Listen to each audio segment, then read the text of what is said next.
En 1998, arqueólogos descubrieron antiguas vasijas de barro cerca de Tucson que contenían semillas de mezquite aún viables después de 4000 años. Mucho antes de que la caña de azúcar moldeara el comercio global, las comunidades indígenas lo llamaban vainas dulces, su azúcar, sobreviviendo donde el maíz y el trigo no podían. La pregunta que persiste es por qué este azúcar sanadora del desierto casi ha desaparecido de los platos modernos y que más se ha perdido sobre el alimento que sobrevivió a imperios. En Plantasia nos entusiasman las historias relacionadas con la sabiduría de las plantas, su inteligencia en ecosistemas invisibles, hasta trucos de jardinería, por lo que tu suscripción, like, share o comentario nos ayuda a llegar a más gente. Ahora sí, te decía. En el desierto a las afueras de Tucson, los arqueólogos apartaron siglos de polvo para encontrar vasijas de barro repletas de semillas. Semillas tan duras y brillantes que parecían intactas por el tiempo. Los análisis de laboratorio determinaron su edad en aproximadamente 4000 años, en plena era cuando los primeros agricultores apenas comenzaban a extraer cosechas del suelo sonorense. Sin embargo, estas no eran semillas ordinarias. Sus cubiertas, gruesas como guijarros, las habían protegido del calor, los insectos y la descomposición, actuando como una bóveda natural para el futuro genético del árbol. Las semillas de mezquite son famosas entre los botánicos por su resiliencia. Incluso hoy en día, los bancos de semillas modernos luchan por igualar la longevidad de estas cápsulas naturales. En pruebas controladas, semillas como estas han germinado después de décadas de almacenamiento, incluso cuando tenían siglos de antigüedad. Un testimonio de su extraordinario diseño. Esto no es solo casualidad. Los extremos del desierto exigen una estrategia de supervivencia que supere la sequía, el fuego y la lenta erosión del tiempo. Los sitios arqueológicos a lo largo de la cuenca de Tucson y el Valle de Santa Cruz están llenos de evidencias. Vainas carbonizadas, piedras de moler, fosas de almacenamiento y las propias semillas resistentes, todo apunta a una fuente de alimento que perduró donde otras fallaron. Las duras cubiertas que preservaron estas semillas durante milenios también las convirtieron en una reserva confiable para las personas que enfrentaban años en los que las lluvias nunca llegaban. Mucho antes que el trigo o el maíz, el mezquite contenía la promesa de vida en sus vainas dulces y selladas. Una antigua póliza de seguro enterrada bajo la arena, esperando las condiciones adecuadas para comenzar de nuevo. La temporada de cosecha llevaba a las familias a los bosques de mezquite al amanecer. Cestas listas, varas largas en mano. Las vainas nunca se recogían del suelo, solo se sacudían de las ramas más altas y luego se extendían para secarse al sol. Para los Tohono O'odham, estos árboles eran más que alimento. En su lengua, la harina de mezquite se llamaba su azúcar, un nombre que se transmitió a través de generaciones. Las vainas, una vez molidas en pesados morteros de piedra, se convertían en una harina dorada y dulce. Un 35% de azúcar natural, pero equilibrada con proteína y fibra. Esta harina se conservaba durante meses, sosteniendo a las aldeas durante los inviernos más magros y las sequías más prolongadas. Los pasteles prensados con la harina, a veces con forma de tortugas, se guardaban en cestas o vasijas de barro, listos para los meses de escasez. Los primeros exploradores españoles también lo notaron. En 1535, Álvar Núñez Cabeza de Vaca describió el sabor del mezquite como parecido a la miel y señaló cómo comunidades enteras dependían de estos árboles cuando otras cosechas fallaban. Para la década de 1540, los registros de expediciones a lo largo del Río Grande describían densos bosques de mezquite que daban sombra a la tierra y alimentaban tanto a las personas como a los animales. Para los habitantes originales del desierto, el mezquite no era un respaldo ni una curiosidad. Era un fundamento. Cada cosecha, cada comida y cada pastel dulce los unía a la tierra y entre ellos, mucho antes de que los forasteros dieran nuevos nombres a los árboles y a su azúcar. A finales del siglo XIX, los ganaderos de Texas, Arizona y Nuevo México vieron al mezquite no como un salvavidas, sino como un obstáculo costoso. Los pastizales que antes estaban abiertos para el ganado se llenaron de árboles espinosos. A medida que aumentaban las manadas, el sobrepastoreo dejó la tierra desnuda y las plántulas de mezquite prosperaron en el suelo pisoteado. Los ganaderos calculaban sus ganancias en acres de pasto, no en árboles que alimentaban a las familias indígenas.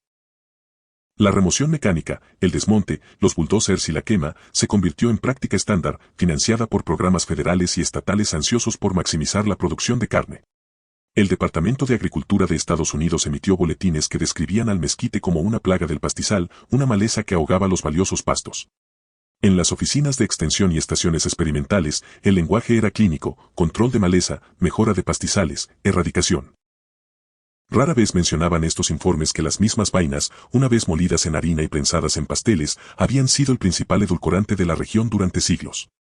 A principios del siglo XX, el azúcar industrial de caña y remolacha inundó el mercado, barato y fácil de transportar. El valor económico del mezquite como alimento desapareció de los registros oficiales, reemplazado por la lógica del ganado y los cultivos comerciales. Los dólares de investigación del gobierno fluyeron hacia la remolacha azucarera y los campos irrigados, no hacia los árboles que habían sobrevivido todas las sequías. El cambio fue deliberado, plasmado en políticas y presupuestos. El rol del mezquite como alimento básico desapareció de los libros contables y su erradicación se convirtió en una partida presupuestaria. El resultado fue un paisaje diseñado para el lucro, con poca consideración por el conocimiento o las necesidades de quienes más tiempo habían dependido del árbol. La tierra desnuda reemplazó la sombra de los bosques de mezquite donde antes los árboles anclaban el suelo. El viento barría los pastizales abiertos, levantando fino polvo hacia el cielo. Los ganaderos que habían arrasado miles de acres para pasto pronto enfrentaron un nuevo problema. El suelo mismo comenzó a agrietarse y a moverse. Cuando llegaba la lluvia, corría en lugar de infiltrarse, formando cárcavas donde las raíces ya no sostenían la tierra. Los ríos que antes serpenteaban a través de los bosques de mezquite se redujeron o desaparecieron, y sus orillas se derrumbaron en limo. El ganado, que prometía pastos interminables, vagaba por campos quebradizos en busca de alimento. El hambre y las enfermedades se extendieron mientras las manadas se diezmaban. En el espacio de una generación, la promesa de pastizales mejorados dio paso a un ciclo de tormentas de polvo y cosechas fallidas. Los estudios gubernamentales de las décadas de 1920 y 1930 documentaron la pérdida. Acres de pastizales se redujeron a tierra compacta. El número de cabezas de ganado cayó año tras año. Para la década de 1940, los informes de campo reconocieron discretamente el problema. El mezquite era casi imposible de eliminar. Incluso después de quemarlo o arar sus raíces, los árboles rebrotaban desde lo profundo, regresando al mismo suelo maltratado. Los boletines oficiales dejaron de prometer erradicación y comenzaron a hablar de control. El paisaje, despojado de sus antiguos defensores, se había vuelto frágil. Lo que había sido descartado como maleza reveló ser una especie clave, y su ausencia se midió en polvo, hambre y el lento desmoronamiento del tejido del desierto. En la década de 1970, los ecólogos del desierto seguían la lenta recuperación de tierras que alguna vez fueron arrasadas por el sobrepastoreo. Bajo la sombra dispersa del mezquite, los pastos y las flores silvestres regresaban cuando nada más había sobrevivido. Los estudios de campo revelaron una asociación oculta. Los nódulos en las raíces del mezquite trabajaban junto con bacterias fijadoras de nitrógeno, enriqueciendo silenciosamente el suelo año tras año. Los suelos bajo las copas de mezquite contenían más nitrógeno y materia orgánica que los pastizales abiertos, sosteniendo una red de vida más rica desde la base. El término especie clave entró al vocabulario científico, describiendo cómo un solo árbol podía anclar todo un ecosistema en el clima más severo. En 1993, un laboratorio del Departamento de Agricultura de Estados Unidos estudió más de cerca las vainas. Resultó que la harina de mezquite contenía 3 veces más calcio que la leche y niveles de proteína comparables a los del huevo. Esos números derrumbaron su reputación como maleza. Estos hallazgos no borraron décadas de campañas de desmonte, pero plantearon una nueva pregunta, que más se había pasado por alto en la prisa por reemplazar la fuente de alimento más antigua del desierto. En un laboratorio de la Universidad de Arizona en 2005, los investigadores rastrearon la dulzura hasta una clase de azúcares prebióticos, los fructooligosacáridos, que no elevan la glucosa en sangre, sino que alimentan a las bacterias beneficiosas del intestino. Los nutricionistas comenzaron a recomendar la harina de mezquite para personas que manejan diabetes, destacando su bajo índice glucémico y su alto contenido de fibra.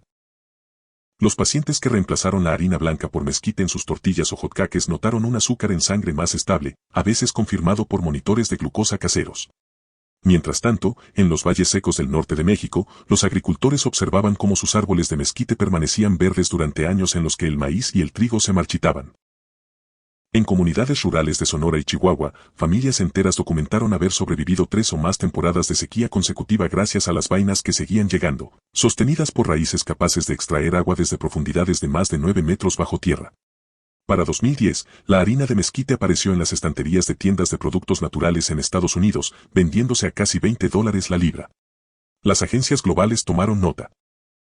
En 2021, la Comisión Forestal de México lanzó una gran campaña de reforestación que cubrió 300.000 hectáreas, mientras que la Organización de las Naciones Unidas para la Alimentación y la Agricultura etiquetó al mezquite como un cultivo de supervivencia olvidado para un mundo en calentamiento. Hacia 2023 y 2024, el interés científico se intensificó. Investigadores de la Universidad Nacional Autónoma de México publicaron estudios que confirmaban el potencial del mezquite como cultivo estratégico ante el avance de la desertificación en el norte del país, mientras equipos de la Universidad de Arizona desarrollaban variedades seleccionadas con mayor rendimiento de vaina para facilitar su integración en sistemas alimentarios modernos. En paralelo, comunidades Tohono O'odham en el sur de Arizona emprendieron programas de restauración de bosques nativos, recuperando la práctica tradicional de la cosecha y documentando sus métodos para transmitirlos a las generaciones más jóvenes. A principios de 2025, el panel intergubernamental sobre cambio climático incluyó al mezquite entre los cultivos arbóreos con mayor capacidad de adaptación al calentamiento global en zonas áridas y semiáridas de América, África y Asia.